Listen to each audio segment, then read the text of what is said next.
Bonjour à toutes et tous. Dans cette vidéo, vous allez voir un peu hors thème, on va dire. Je voulais vous parler d'un projet et d'une idée, en fait, tout simplement. Je tiens à dire d'abord que je suis un peu tout excité de vous en parler, parce que c'est quelque chose qui me tient à cœur. J'y réfléchis depuis des années, en fait. C'est pas un truc, voilà, je prends pas non plus à la grosse tête, c'est pas un truc énorme, mais c'est, pour introduire cette vidéo, une manière, comme le titre l'indique, de jouer, de résoudre différemment et de pouvoir le faire et le partager ensemble. Alors qu'est-ce que je veux dire par là? Eh bien, il faut que je remette un petit peu les choses en contexte. Euh, Moi, je fais du Rubik's Cube, du puzzle solving depuis plus de 10 ans maintenant. Et bon, ma méthode, donc la méthode débutante ayant ses limites, je me rends compte que je touche un plafond technique et un plafond émotionnel. C'est-à-dire que, hormis acheter des nouveaux cubes et recommencer indéfiniment le cycle des moyennes, en espérant battre un PB sur chaque nouveau cube, en tout cas le PB de chaque cube, euh, l'expérience ne se renouvelle pas tant que ça.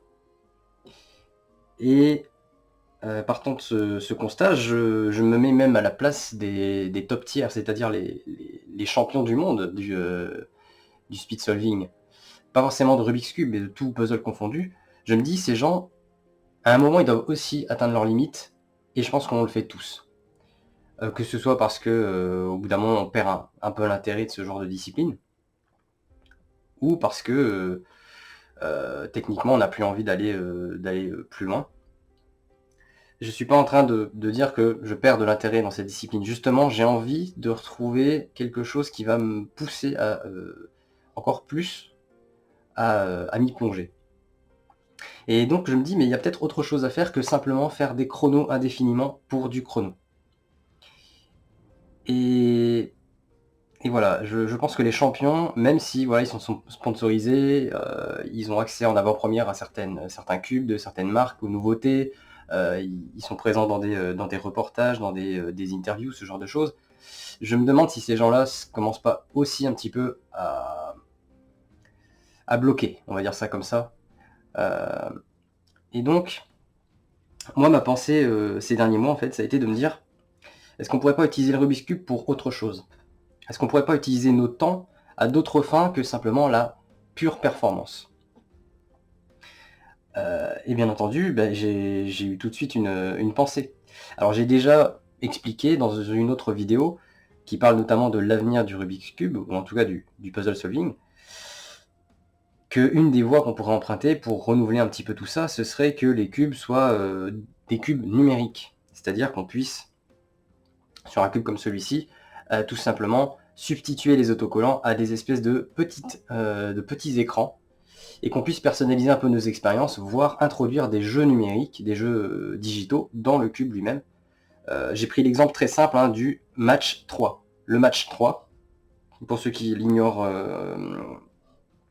encore, c'est un genre de jeu en fait où tout simplement vous aligner des gemmes de même couleur ou de même famille pour pouvoir les faire disparaître. On a tout ça sur nos téléphones, il y a Candy Crush qui le fait, il y a Puzzle Quest, il y a plein de trucs comme ça.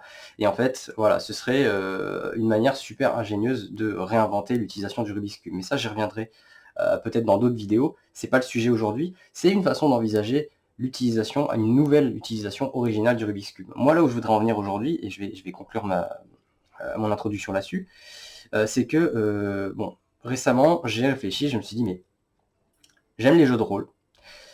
Je suis pas un gros pratiquant du jeu de rôle plateau, mais j'aime le principe. J'aime le principe. Et je me suis dit, il y a peut-être moyen de se l'approprier avec le Rubik's Cube. Et en descendant sur ce chemin-là, je me suis dit, il y a même moyen de faire beaucoup plus que du jeu de rôle en fait avec le Rubik's Cube. Je vous explique un peu le fond de ma pensée. Le, le jeu de rôle part du principe que vous pouvez effectuer des actions en fonction du contexte, et que vous avez un maître du jeu qui va définir un petit peu les règles, le cadre de ces actions et les conséquences des choix de chacun. Ça, c'est vraiment le jeu de rôle un peu classique. Je vais même pas dire classique, peut-être quand même un peu hardcore. dans le sens où les jeux de rôle classiques vont peut-être s'arrêter simplement à lire des cartes et à lire un bouquin de règles. Je vais prendre un exemple assez simple, et vous allez vite comprendre où je veux en venir. Admettons que vous êtes un personnage dans votre jeu de rôle, et vous êtes pris en embuscade. Donc vous êtes encerclé par des ennemis, et vous avez un mur derrière vous. Alors dans un jeu de rôle, vous avez un peu le droit à l'initiative. C'est-à-dire, voilà, vous pouvez soit partir sur du classique en disant, bon, bah, je les attaque un par un, ou alors j'utilise un objet dans mon inventaire, ou alors vous dire, en regardant le maître du jeu, est-ce que je pourrais pas essayer d'escalader le mur qui est derrière moi pour me tirer? Là, le maître du jeu, il va te dire, ok. Et là, le maître du jeu, il va poser des bases. Lui, dans sa tête, il va se dire, si le joueur fait entre tel et tel résultat en lançant ses dés, je vais dire qu'il a réussi à escalader le mur et à s'enfuir. S'il fait un résultat encore meilleur, je vais dire que non seulement le joueur a réussi à s'enfuir en escaladant le mur, mais qu'en plus il a fait tomber des parpaings sur les ennemis. Ce qui serait donc une réussite, on va dire, critique. Le maître du jeu peut très bien se dire, si il foire son jet, il va tomber du mur et tout simplement il n'arrivera pas à s'échapper. Et enfin, s'il fait vraiment un jet de dés catastrophique, non seulement il tombe du mur en voulant s'échapper, mais en plus il se fait mal. Ça, c'est un peu la philosophie. Et en fait, c'est pas, quand vous réfléchissez à un lancer de dés avec ces 4 scénarios-là, c'est pas si loin de ce qu'on rencontre souvent dans des résolutions de Rubik's Cube ou d'autres puzzles. Quand on réfléchit, quand vous résolvez un Rubik's Cube, vous avez un peu 4 façons, d'aborder la chose.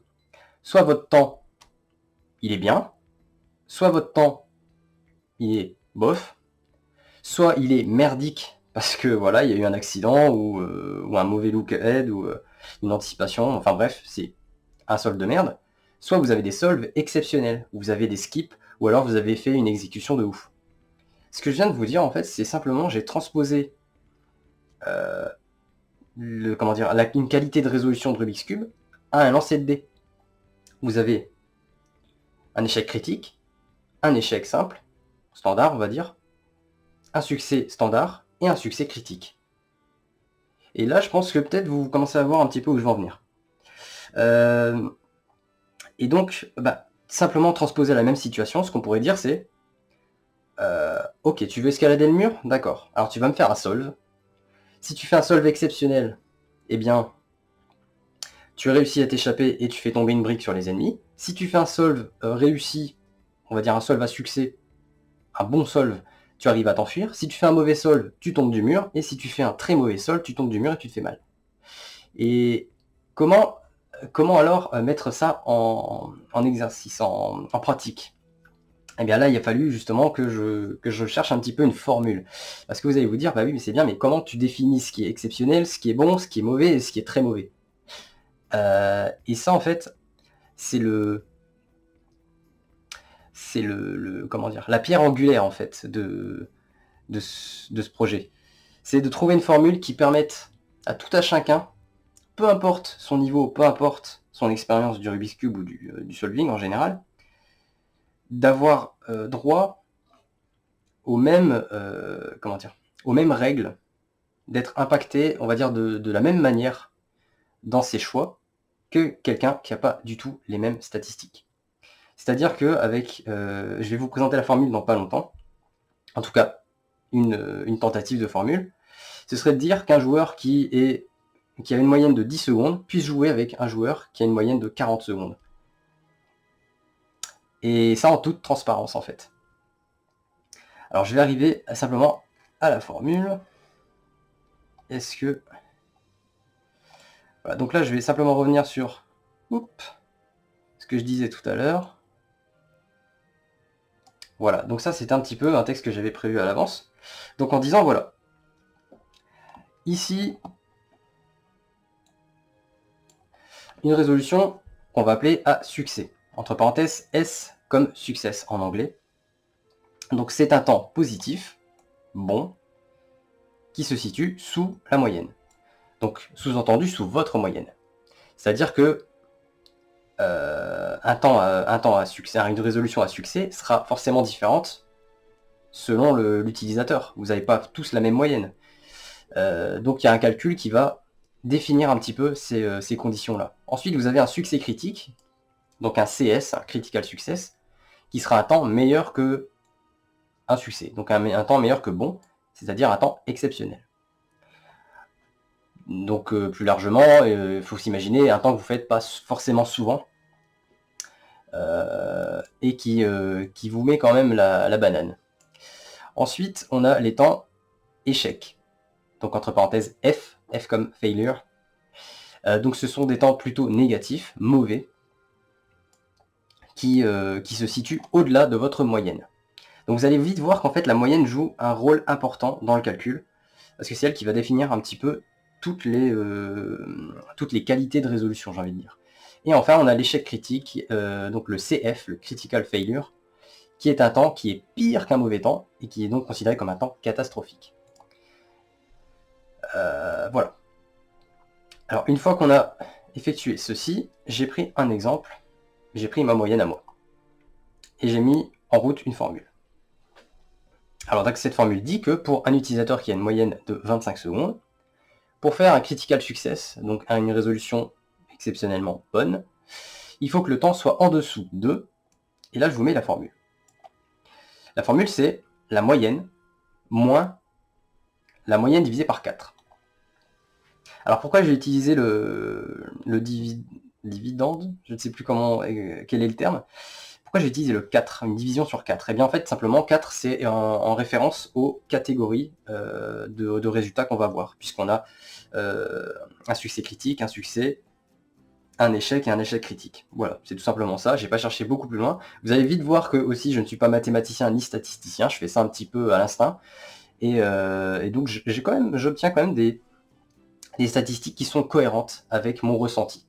C'est-à-dire que bien entendu, une fois qu'on a les chiffres, il faut un petit peu les replacer dans notre contexte personnel, et se dire, tiens, est-ce que je considère vraiment un temps comme ça comme étant exceptionnel ou comme étant mauvais?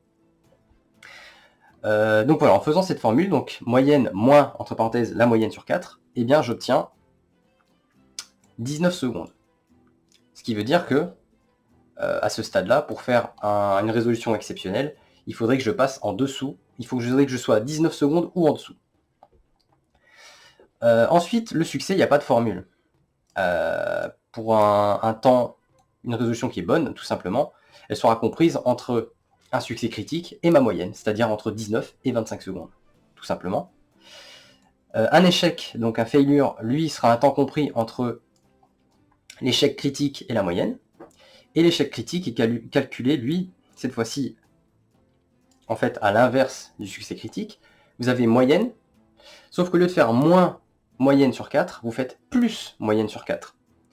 Et là, donc, on obtient 31 secondes. J'espère que c'est suivable pour vous.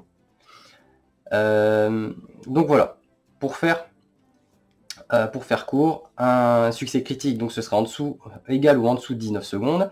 Un succès, ce serait une résolution qui se situe entre 25 et 19 secondes, donc entre ma moyenne et mon mon succès critique.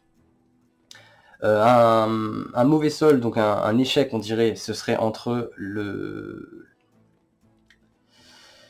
l'échec critique et ma moyenne, donc à savoir entre 31 secondes et 25 secondes. Et enfin, l'échec critique, lui, se situerait à partir de 31 secondes. Donc ça, c'est une formule que j'ai testée solo il y a quelques semaines, et dont j'étais pas encore totalement convaincu. Je me rendais compte que je faisais vraiment très peu de résolutions à succès critique, donc très peu de critical success, et que j'étais vite dans le... Enfin non, c'était juste ça en fait, c'est juste j'arrivais pas à faire des résolutions critiques, des succès critiques. Alors c'est pas grave en soi, parce que bien sûr c'est censé être très rare. Mais seulement voilà, je me suis dit il y a peut-être moyen de faire encore quelque chose, il manque quelque chose dans cette formule, il manque un truc. Et ça m'est venu en fait il y a pas si longtemps que ça, en fait, en utilisant Twisty Timer. Dans les statistiques, vous avez ce qu'on appelle l'écart type. Alors je pourrais pas vous l'expliquer. Excusez-moi, je vais juste baisser le volume de la musique derrière. Je vais peut-être même le couper directement. L'écart type, je ne saurais pas vous définir exactement ce que ça représente. Pour moi, c'est un terme de statisticien, de mathématicien justement. Donc, j'ai une idée de ce que ça pourrait représenter. Pour moi, c'est une moyenne de l'écart entre les solves qui se font avant et après, qui se situent en dessous ou au-dessus de votre moyenne. Ça voudrait dire que la plupart des écarts que vous faites par rapport à votre moyenne se situent autant de temps au-dessus, autant de temps en dessous. Moi, c'est ce que j'ai compris. Et je me suis dit, mais c'est nickel, ça, ce serait vraiment le truc qui me permettrait de retravailler un peu ma formule. Et donc, ce que j'ai fait simplement, c'est que je l'ai introduite dans la formule. Ah, attendez. Ça ne se voit pas, qu'est-ce qu'on fait? On va faire comme ça. Voilà. Et donc, moi, mon écart type, j'ai regardé donc sur Twisty Timer. Vous pouvez également le faire sur CS Timer, il me semble. Je crois qu'il y a un écart type aussi sur le site CS Timer. Moi, mon écart type, il est sur la plupart des cubes que j'utilise. Hein. Sur Twisty Timer, j'en ai une vingtaine qui sont répertoriés. Donc, je suis allé voir dans les stats de tous mes cubes et c'est systématiquement 2 secondes point quelque chose. Donc, ce que j'ai fait, c'est que j'ai rajouté ces 2 secondes dans mes formules. Ça va donner quoi? Eh bien que pour un succès critique, tout simplement, la formule va devenir moyenne moins moyenne sur 4, on ferme, plus l'écart type. Ce qui veut dire que pour atteindre un succès critique, pour faire une résolution exceptionnelle, je n'ai plus besoin de faire 19 ou moins, mais 21 secondes ou moins. Ce qui est déjà un peu plus accessible, même si ça reste quand même marginal, c'est déjà un peu plus faisable. Et de la même manière, en fait, tout simplement, je vais l'inclure dans l'échec critique. Donc la formule de l'échec critique, c'est ici, donc c'est la moyenne plus la moyenne sur 4. Et une fois qu'on a le résultat de ça, on fait moins l'écart type. C'est-à-dire que cette fois-ci, c'est un peu plus punitif, mais je trouve ça normal. Pour faire un solve catastrophique, il ne faut plus faire 31 secondes et plus, pour ma part. Il faut que je sois à 29 secondes et plus. Donc il y a une espèce d'aspect de pression, mais en même temps, ça contrebalancé par le fait que je suis censé pouvoir faire des succès critiques plus facilement, un tout petit peu plus facilement. Mais j'ai trouvé ça beaucoup plus équilibré en incluant l'écart type. Et là, je vais en appeler simplement à votre participation. Parce que le problème, c'est que je n'ai que mes statistiques pour étayer ma formule, en fait. Ma thèse, on va dire. Je pourrais très bien faire des moyennes, mes formules de base, en fait, avec des temps différents. D'ailleurs, je les ai fait. Je vais vous donner une petite idée. Hein. Par exemple, quelqu'un qui a une moyenne de 39 secondes. Quelqu'un qui a une moyenne de 39 secondes, eh bien, son succès critique, ce serait de faire 29 secondes ou moins. Et donc là, vous vous rendez compte que 39 secondes, 29 secondes, pour quelqu'un qui n'est pas forcément encore très à l'aise avec le speed solving, il va peut-être trouver ça difficile d'atteindre 29 secondes et moins. Donc c'est quelqu'un qui fera peut-être jamais de résolution exceptionnelle. Et c'est là que va rentrer en jeu l'écart type. Comme je ne connais pas l'écart type de quelqu'un qui fait une moyenne de 39 secondes, eh bien c'est impossible de compléter la formule. Donc là, je m'adresse simplement à vous. Si vous pouviez, dans les commentaires, m'indiquer votre moyenne, donc votre average, et votre écart type. Alors je ne parle pas d'un écart type que vous avez fait sur 2 heures de solve. Hein. Il faut que ce soit un écart type solide. Moi, ce que j'ai ici, c'est 20 cubes que j'utilise depuis 2 ans. Alors je sais bien que vous n'avez peut-être pas les stats qui remontent aussi loin, peut-être pas tous. Mais voilà, prenez peut-être l'écart type le plus vieux et qui vous semble le plus fiable, et le mettre en parallèle avec votre moyenne. Comme ça, moi, ça me fait une idée, je peux tester un peu ma formule et voir un petit peu si c'est raccord. De la même manière, je vous invite à suivre un petit peu les formules que j'ai mis ici sur ce document et de faire le test chez vous, c'est-à-dire de faire les calculs et de vous dire si oui ou non ça vous semble cohérent comme formule. En incluant bien sûr l'écart type. Alors l'écart type ici, c'est vrai que je ne l'ai pas expliqué, il s'appelle SD dans ma formule parce que en anglais c'est Standard Deviation. Voilà. Et tous les acronymes toutes les abréviations sont en anglais. Donc là, je vais vraiment avoir besoin de votre aide pour finaliser tout ça, d'avoir vos retours en fait. Hein. Donc de me mettre vos statistiques, donc votre moyenne, votre écart type, et de m'indiquer, si en faisant le calcul de votre côté, si vous l'avez fait bien entendu, de m'indiquer si ça vous paraît cohérent avec votre expérience personnelle. Ou alors pas du tout. Vous allez peut-être me dire, bon bah moi j'ai fait ta formule, j'ai mis mon écart type, mais je trouve que c'est par accord avec ce que je pense. Je pense pas que tel temps soit cohérent avec l'idée que je me fais d'un temps exceptionnel, etc. Donc c'est pas définitif, c'est seulement une démarche que j'essaie de mettre en place. Ça, c'est pour l'exécution. Maintenant, je vous l'ai dit, ça ne s'arrête pas qu'au jeu de rôle. Alors comment ça se mettrait en place dans un jeu de rôle, d'ailleurs? Tout simplement, voilà, je le répète, hein, ça remplacerait un G2D.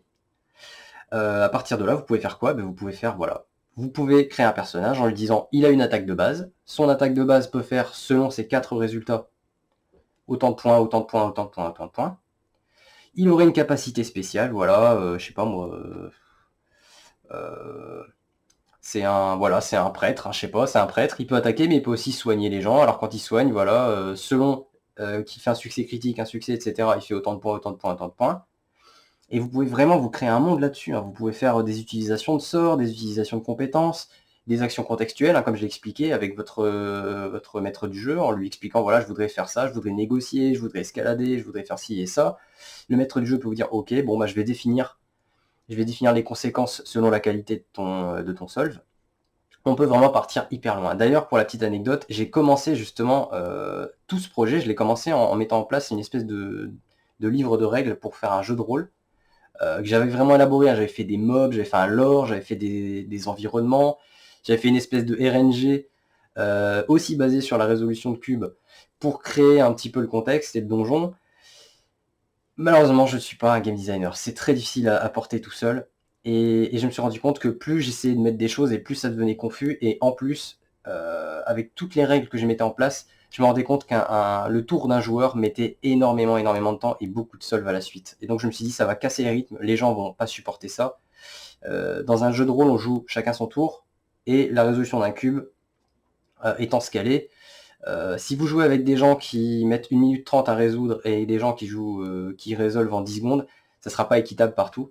Donc, au fur et à mesure de mes versions, j'ai simplifié les règles jusqu'à ce que je sois arrivé vraiment à la base de la base, hein. C'est simplement juste,